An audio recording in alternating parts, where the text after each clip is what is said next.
بسم الله الرحمن الرحيم إنما يخشى الله من عباده العلماء إن الله عزيز غفور. وقال إن الذين قالوا ربنا الله ثم استقاموا تتنزل عليهم الملائكة صدق الله العظيم.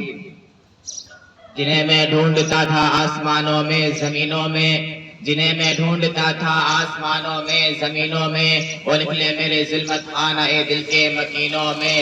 جلا سکتی ہے شمع کشتہ کو موج نفس ان کی، جلا سکتی ہے شمع کشتہ کو موج نفس ان کی. الہی کیا چھپا ہوتا ہے اہل دل کے سینوں میں. نہ پوچھ ان خرقہ پوشوں کی ارادت ہو تو دیکھ ان کو، نہ پوچھ ان خرقہ پوشوں کی ارادت ہو تو دیکھ ان کو.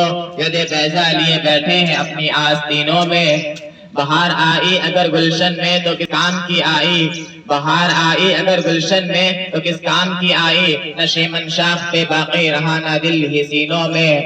محترم حضرات اور صدر جلسہ، آج میں ان یاران باصفا، شہیدان عشق و وفا، وارثان بلال اور سراخل آزادی کے عنوان پر کچھ لب کشائی کرنے کی جسارت حاصل کر رہا ہوں. امید ہے کہ میں اور سماعت فرمائیں گے. محترم حضرات، جب ہندوستان کی مقدس سرزمین پر انگریزوں کا ناپاک سایہ پڑا اور وہ اپنے شاطرانہ و عیارانہ چالوں سے یہاں کے مالک بن بیٹھے، جب باشندگان ہند پر طرح طرح کے ظلم و ستم کے پہاڑ توڑے جانے لگے، جب ہندوستانیوں کو غلام بنایا جانے لگا، ہندوستانیوں کے خون ان کے پسینوں سے بھی ارزاں ہونے لگے، تو ایسے نازک وقت میں سب سے پہلے جس شخص نے علم دعوت بلند کیا وہ محدث کبیر، امام جلیل، رئیس الاولیاء، فخر چمن، نازش وطن، شاہ عبدالعزیز ابن ولی اللہ محدث دہلوی رحمت اللہ علیہ.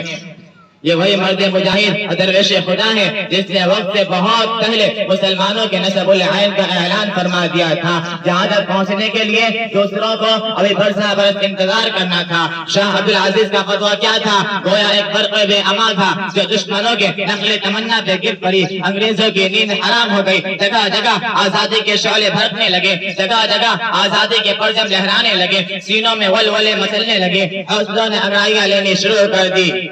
مسندی درس پر بیٹھ کر قرآن و حدیث کا درس دینے والے علماء کرام خانقاہوں میں بیٹھ کر اپنے خون جگر سے شمع اسلام کو روشن کرنے والے مشائخ اعظام اپنے اپنے مدرسوں اور خانقاہوں کو چھوڑ کر میدان میں آ گئے اور باطل کے خلاف محاذ بنا کر منزل کے طرف بے سر و سامانی کے عالم میں نکل پڑے. کسی شاعر نے کیا یہ خوب کہا ہے، میں اکیلا ہی چلا تھا جانب منزل مگر، میں اکیلا ہی چلا تھا جانب منزل مگر، راہ رو آتے گئے اور کارواں بنتا گیا. غرض ہے کہ